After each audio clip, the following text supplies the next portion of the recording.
Do livro Agenda Cristã, pelo Espírito André Luiz, psicografado por Chico Xavier. Semeadura.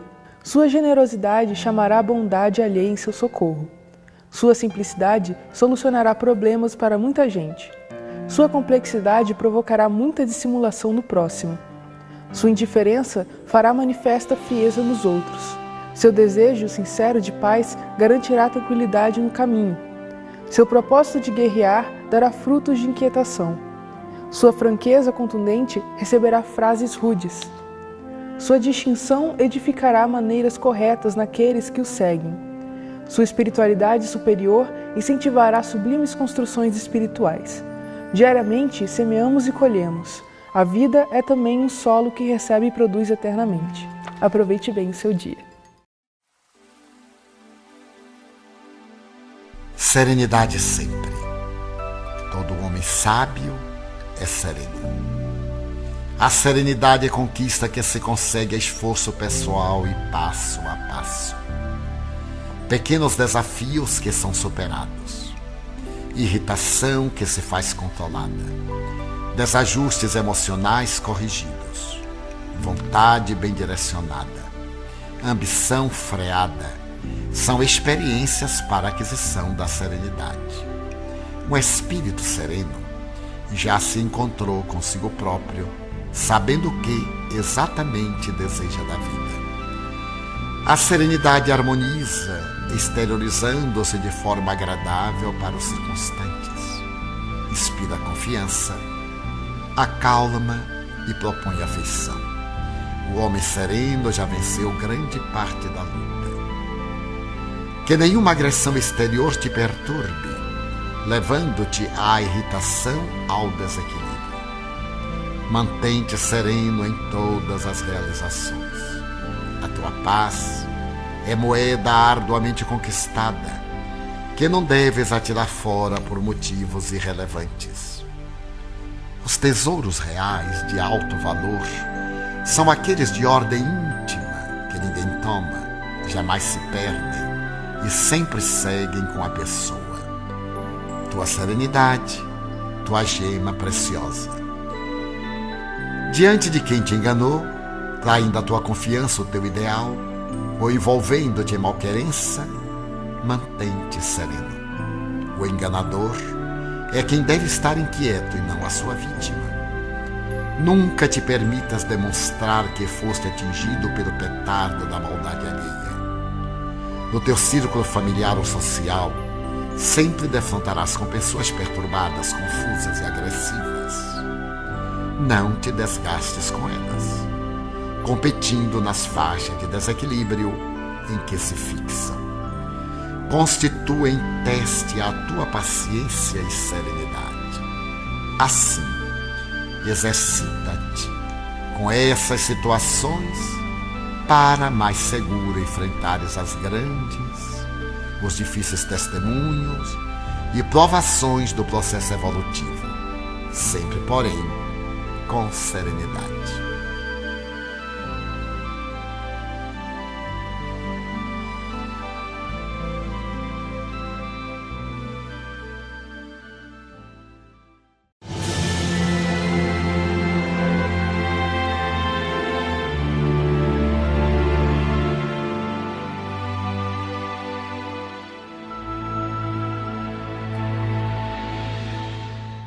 Olá, amigos! Bem-vindos a mais um encontro no nosso programa Vida Plena com Joana de Ângeles. Hoje nós vamos pensar, conversar, refletir um tema que é muito atual e que muitas vezes nós não nos damos conta que estamos vivendo essa fase da vida.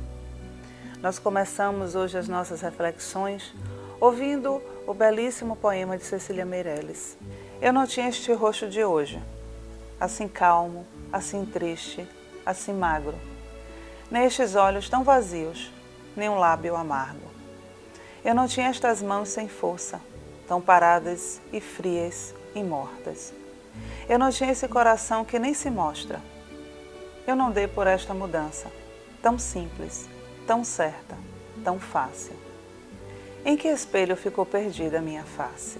esse poema que nos faz refletir e que termina com uma pergunta: em que espelho ficou a minha face? Em meio a tantas crises que nós vivemos, crises econômicas, crises financeiras, crises no geral, uma sociedade que se encontra tão tumultuada, existe uma crise que todos nós iremos passar. Essa crise ficou conhecida como a crise da meia-idade. E que muitas pessoas acreditam que crise da meia-idade está relacionada àquele momento da vida por volta dos 50 anos. Mas, na verdade, a crise da meia-idade é um marco. É justamente aquele momento onde a nossa vida precisa ser reformulada, revista, repensada. E Jung deu um nome muito curioso a esta fase. Ele chamou de metanoia. Aquele momento onde a vida nos convida a perceber um novo ângulo, a perceber as coisas por um novo olhar. Mas antes de falarmos em conceitos, eu queria fazer uma pergunta. O que realmente vale a pena? É possível que quando pensemos nessa pergunta, muitos de nós tenhamos já algumas respostas. Vale a pena pensar na paz, vale a pena construir um mundo de paz, vale a pena amar, vale a pena estar com os nossos amigos e familiares, estar com aquelas pessoas que amamos. Vale a pena seguir Jesus.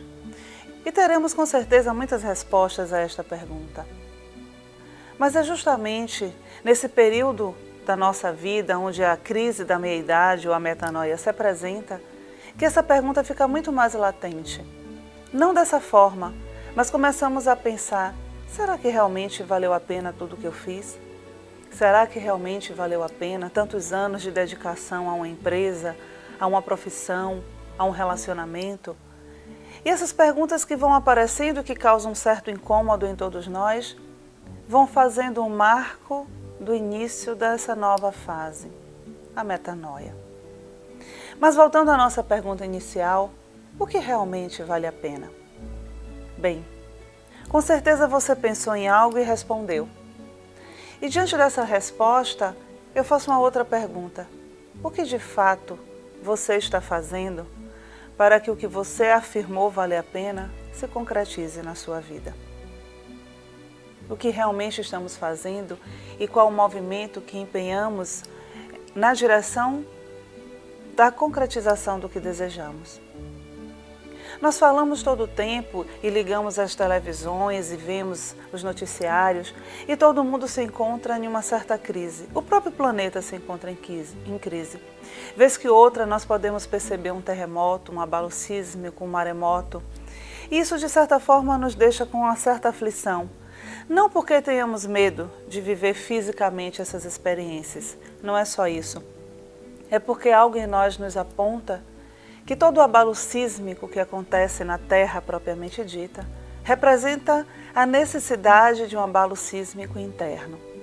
Nós, homens e mulheres, sabemos que vez que outra em nossa vida algo precisa mudar. E mesmo que não queiramos que isso aconteça, a própria vida, a psique, se quisermos falar assim, vai nos impulsionar a um processo de mudança. Homem, mulher, de fato, o que queremos da nossa vida ou o que buscamos? Joana de Ângeles tem uma frase que nos chama muito a uma reflexão profunda do nosso papel não só na nossa vida, porque precisamos nos dar conta, como sociedade, estamos vivendo um momento tão crítico e tão sério, que se não tivermos uma mudança de atitude individual, uma mudança de pensamento e na forma de agir, com certeza pagaremos um preço muito caro pela nossa inércia, pela nossa acomodação. Então Joana nos chama a atenção. No livro Encontro com a Paz, no capítulo 2, ela nos diz: o homem, cuja palavra se deriva de humus, terra fértil, do mesmo modo encontra-se em turbulência, como resultado da crise de valores em que se apoia. Descobrindo que tudo à sua volta sofre os efeitos desse distúrbio, talvez necessário, no momento, a fim de surgirem novos conceitos e comportamento. Humus, terra fértil.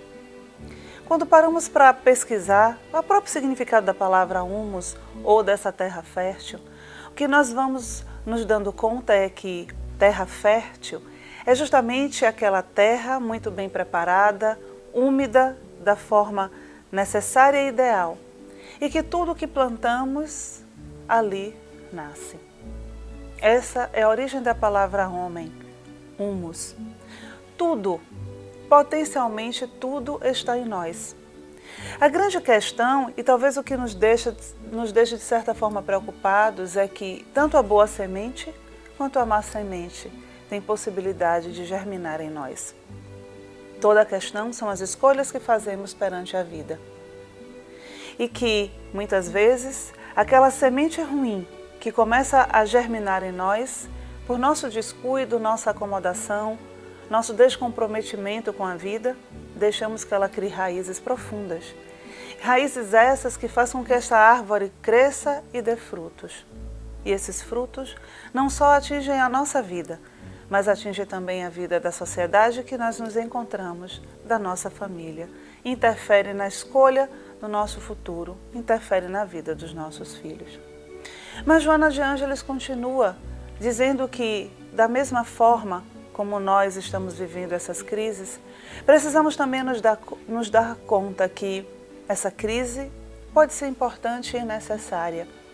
Porque é a partir da crise que teremos a capacidade de mudar a percepção da vida, de mudarmos a forma de perceber que a nossa vida precisa passar por uma mudança, que a nossa vida precisa passar por uma transformação.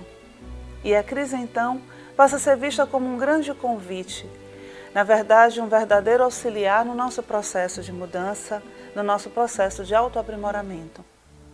Precisamos, sem sombra de dúvidas, de um novo paradigma, de uma nova visão de realidade. Precisamos mudar, fundamentalmente, a nossa percepção, os nossos pensamentos. Precisamos mudar os nossos valores. Não existe crescimento real, não existe autodescobrimento sem mudança de valores, sem mudança da percepção da vida, sem uma nova forma de pensar a vida. Toda vez que nós nos propomos a isso, seria mais ou menos como mudarmos a cor da parede da nossa casa, só que as rachaduras e os vazamentos continuariam ali.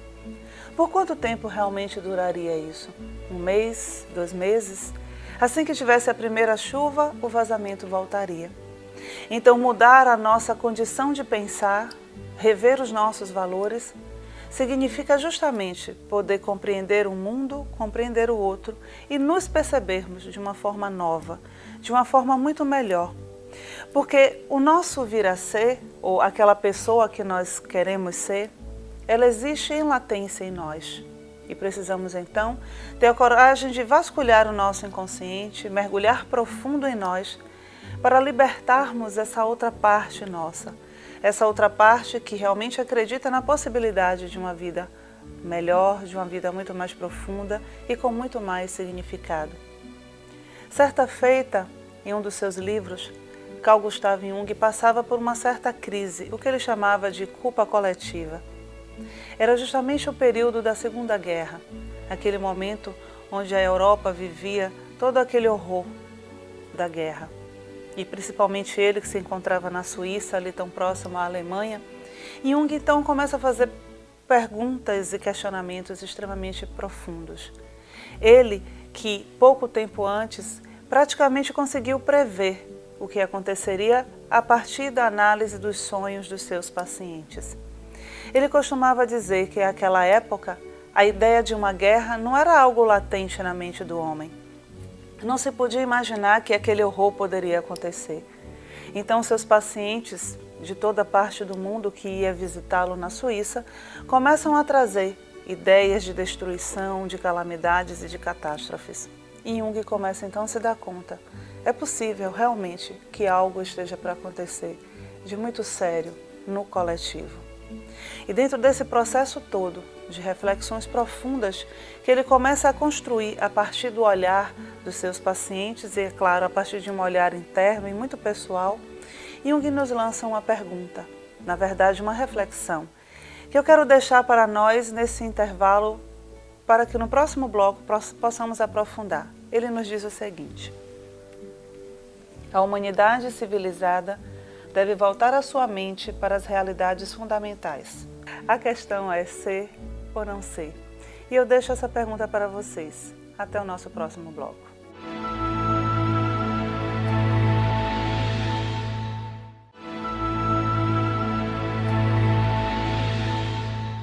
Voltamos às nossas reflexões. E então, ser ou não ser? Quando pensamos na proposta de Carl Gustav Jung da individuação, ele costumava dizer que o processo de individuação é o processo de tornar-se a pessoa que se nasceu para ser. Então, muito provavelmente, quando ele lança essa reflexão, o que ele deve estar nos desafiando é, bem, você realmente pretende fazer um processo de individuação? Ou seja, você pretende descobrir a pessoa que você é? Ou você prefere ficar envolvido num processo coletivo, massificante e alienante e simplesmente deixar que a vida te leve? Claro que a primeira opção deve ser muito mais difícil de se realizar, mas com certeza é a nossa melhor opção. Então, diante de tudo isso que nós falamos, será que nós já sabemos o que vem realmente a ser a metanoia? O que significa essa fase ou essa crise que Jung se dedicou tanto a estudar e que, na verdade, ela faz parte da nossa vida de uma forma tão importante que ela é capaz de mudar o nosso eixo. Se nós fôssemos o planeta Terra, seria como uma grande tsunami que ocorre e que muda o eixo do nosso planeta. Passamos a ser uma outra pessoa, inevitavelmente uma pessoa muito melhor do que nós éramos. Veremos agora o conceito trazido por Carl Gustav Jung da metanoia. Fenômeno de crise psicológica através do qual sucede a inversão radical de todos os valores sobre os quais está originariamente fundamentada a existência de um homem.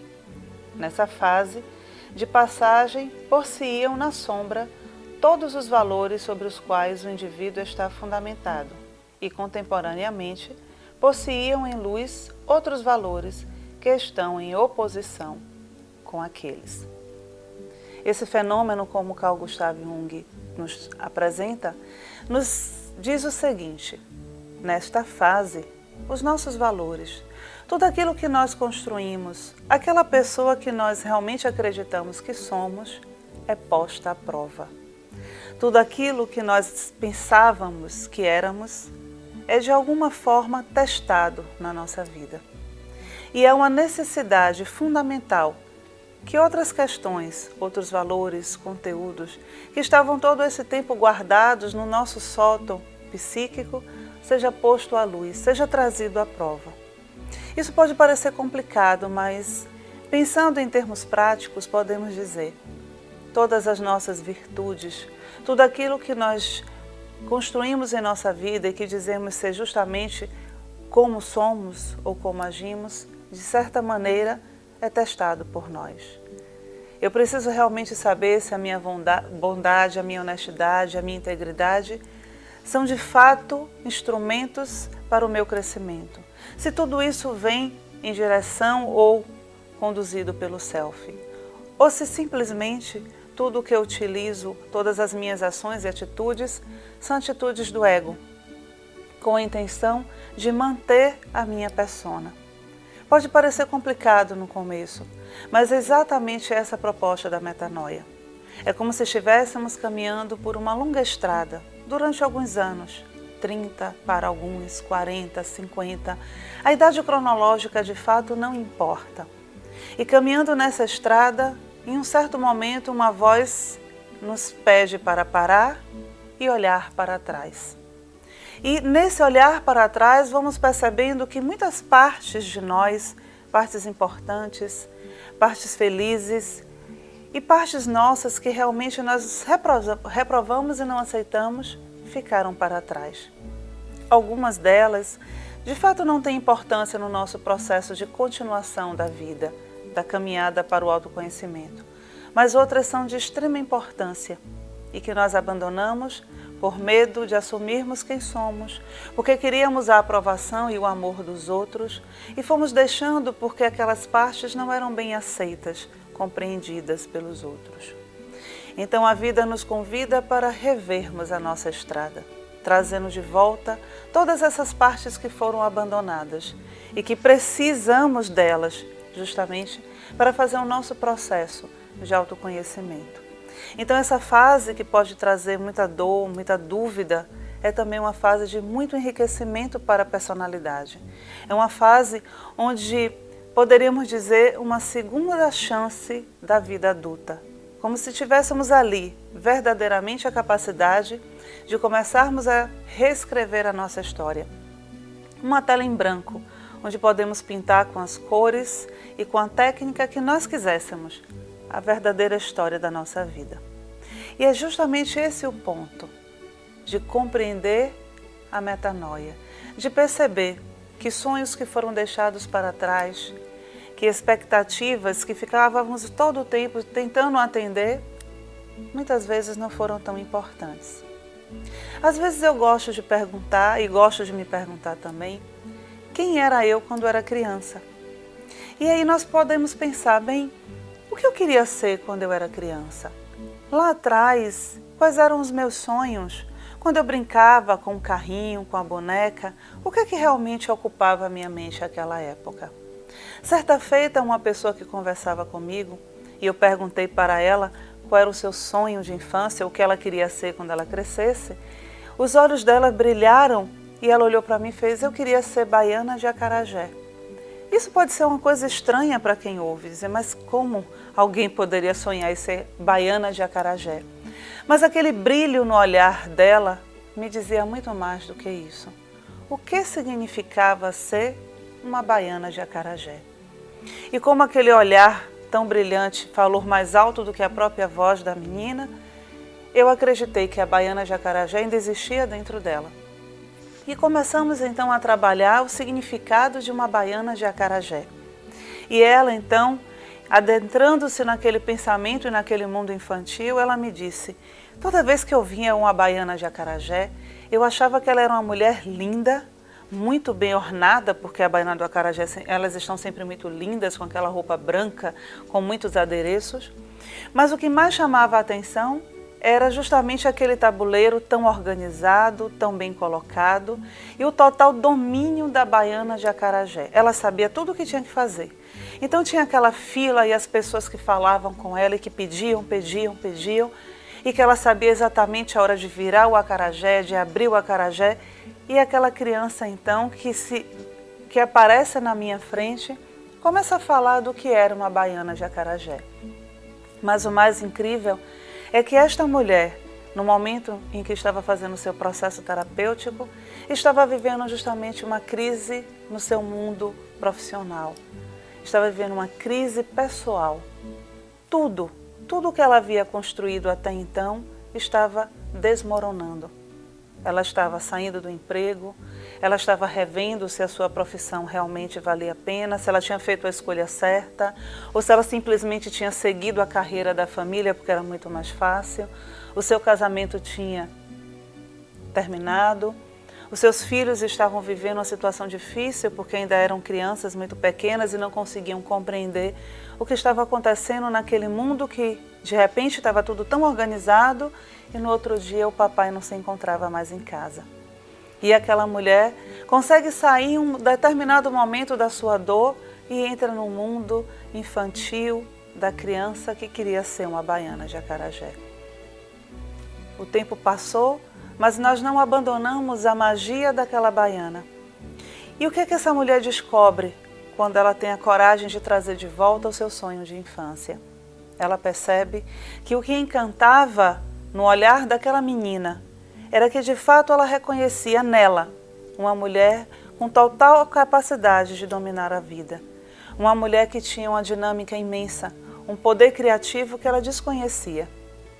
E essa mulher então, deixando-se incorporar simbolicamente pela baiana de acarajé, consegue construir uma nova carreira, consegue dar uma reviravolta em sua vida. E como ela mesma disse, para onde quer que eu vá agora, o meu tabuleiro de baiana segue comigo, porque eu sou realmente capaz de dar sabor, dar tempero à minha vida. E é justamente essa a proposta da metanoia, que possamos rever tudo, rever a nossa história, reavaliar e pôr na balança tudo o que valeu de fato a pena e o que realmente vale a pena. Por isso foi a nossa primeira pergunta, antes de entendermos conceitualmente o que é a metanoia. O que realmente vale a pena? Será que eu realmente estou direcionando toda a minha vida para a construção desse ser pleno que todos nós queremos ser? Ou simplesmente nós vamos abandonando e deixando passar oportunidades preciosas, oportunidades que podem realmente garantir para nós que tenhamos no futuro um mundo de paz, um mundo de harmonia, que possamos ter saúde, beleza. Beleza não só no sentido estético, mas no sentido profundo dessa palavra, onde eu realmente posso querer e tenho a certeza de que tenho capacidade de construir um mundo pleno para mim, para os outros, para aqueles que amo. E porventura, talvez, se tenhamos aqueles a quem não gostamos muito, possamos dedicar-lhes toda a nossa condição de que somos pessoas que acreditamos na vida e que estamos contribuindo como co-criadores, porque essa é uma outra condição que a metanoia nos traz, uma certeza e uma consciência plena de que somos co-criadores no mundo em que nós nos encontramos. Vamos para o nosso intervalo e até breve.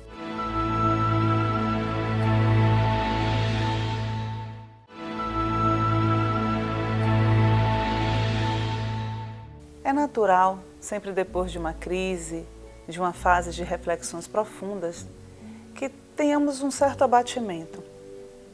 Esse ponto, Joana de Ângeles nos chama a atenção.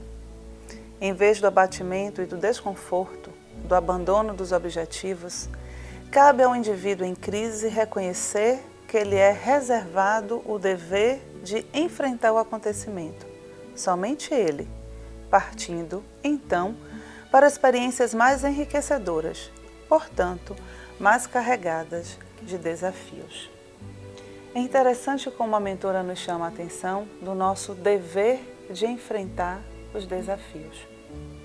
Claro que nos sentimos abatidos, que vamos ter medo, vamos ter sensações estranhas às vezes por não conhecermos e não dominarmos completamente as nossas emoções.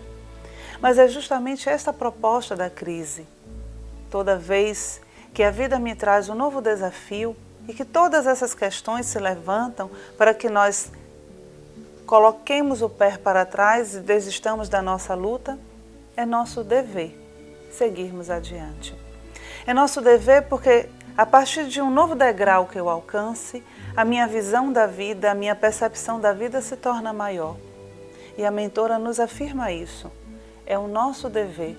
Somente nós podemos fazer de fato a diferença na nossa vida. Por mais que saibamos que toda mudança que queremos ver no mundo parte, primeiro, da mudança que podemos fazer em nós, precisamos praticar essa verdade. Precisamos, de fato, colocar a nossa vida em direção do bem que queremos alcançar. Colocar a nossa vida na direção da mudança que realmente queremos ter. E continuando com a mentora, ela nos diz em Conflitos Existenciais: toda vez, quando se tenta evitar esforço e luta, opera-se em sentido contrário às leis da vida, que impõe movimento e ação como recursos de crescimento psicológico, moral, intelectual, espiritual. Toda vez que tentamos evitar o direcionamento para a mudança, estamos agindo contrário à lei. A lei que nos impulsiona para sermos melhores psicologicamente, emocionalmente, fisicamente e espiritualmente. Muitas vezes, relembrando a nossa pergunta inicial, quando nós temos a certeza daquilo que realmente vale a pena na nossa vida, nós desistimos do empenho, porque o nosso ego ainda imaturo nos coloca presos nas questões que desejamos, no imediatismo das coisas. E não são poucas as vezes que nós nos perguntamos por que tem que ser tão demorado o processo. Por que eu realmente não posso simplesmente deitar, orar e no outro dia de manhã, quando eu acordar, eu ser uma pessoa melhor? Porque se nós pararmos para pensar, são alguns milhões, bilhões de anos em que nós estamos ocupando o nosso planeta como seres pensantes. Aqueles que começaram de fato a desenvolver uma capacidade de individualidade. Nos separamos da natureza, nos entendemos como homens e mulheres, agimos, raciocinamos, nos diferenciamos de certa forma um dos outros. Mas diante de todo o processo da evolução do nosso planeta, falta uma longa estrada ainda para nós, para chegarmos na angelitude. E isso não é para termos um olhar pessimista da vida, pelo contrário. O que a vida nos mostra dessa forma é que a estrada é muito longa no estágio de humanidade. E nós precisamos realmente traçar essa estrada.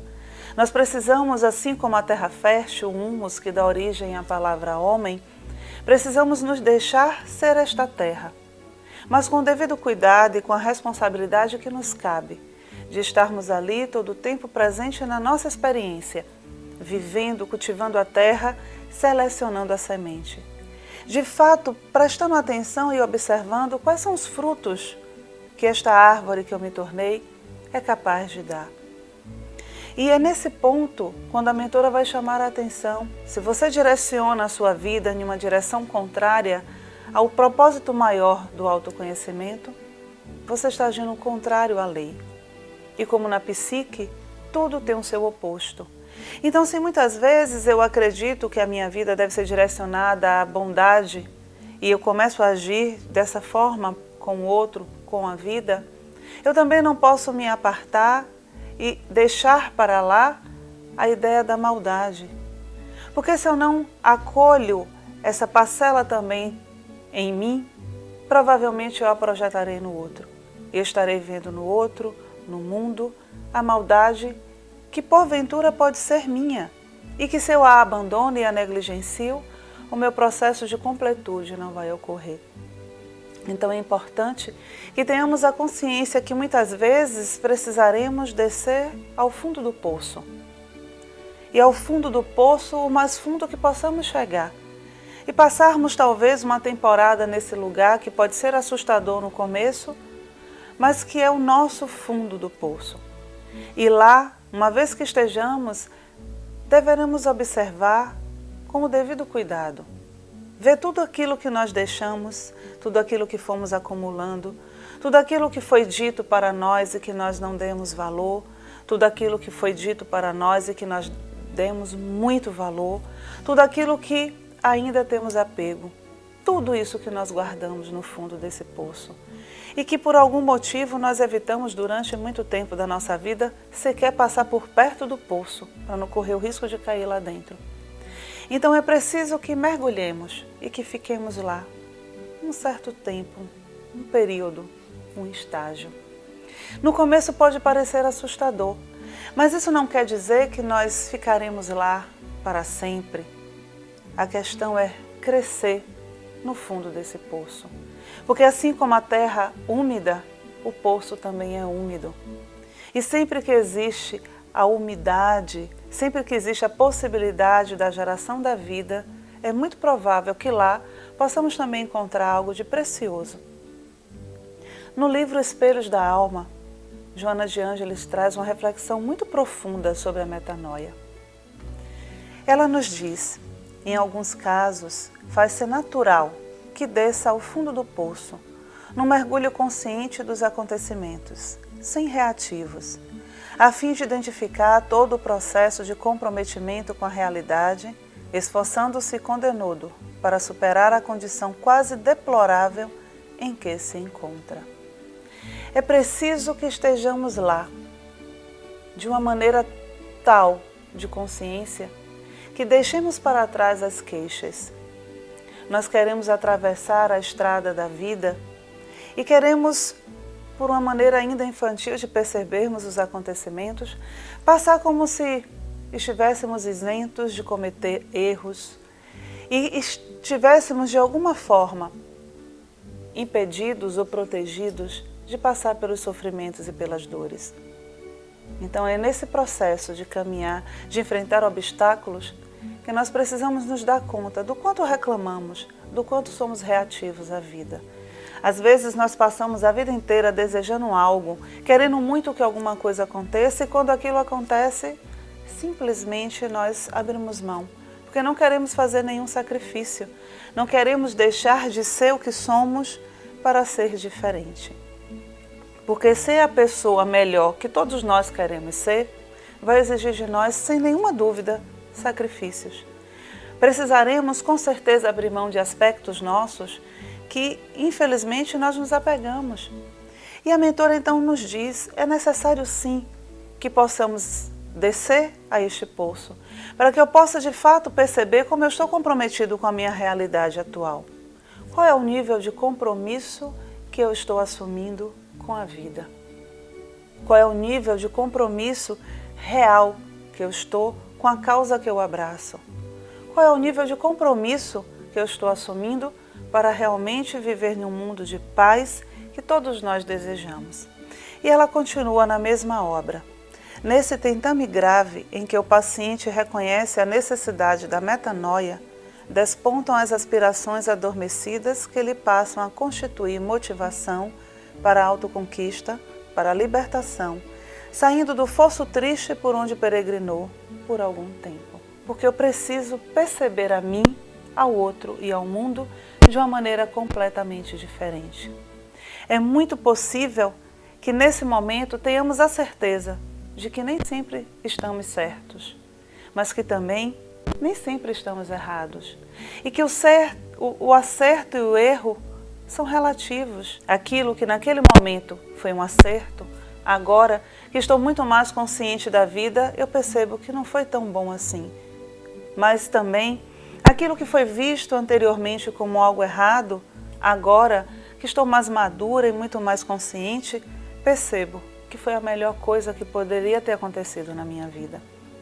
E é nessa troca, nessa reformulação de quem somos, é que podemos viver de forma plena, consciente e madura esse processo lindíssimo da metanoia. Essa crise que chamamos da crise da meia-idade.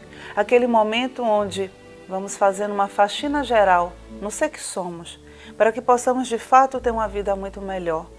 E que vamos nos dando conta de que realmente não vale a pena, em forma alguma, gastarmos tanta energia tentando ser o que nós não somos, o que nós não queremos e o que realmente não vale a pena ser. Assim como nos diz Lia Luft em sua obra Perdas e Ganhos. Existir é poder refinar a nossa consciência de que somos demais preciosos para nos desperdiçarmos buscando ser que não somos, não podemos, nem queremos ser. O processo da metanoia nos traz uma certeza.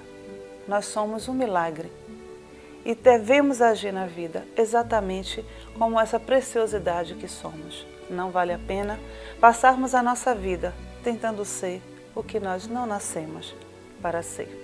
Muito obrigada, espero as suas perguntas e até o nosso próximo encontro.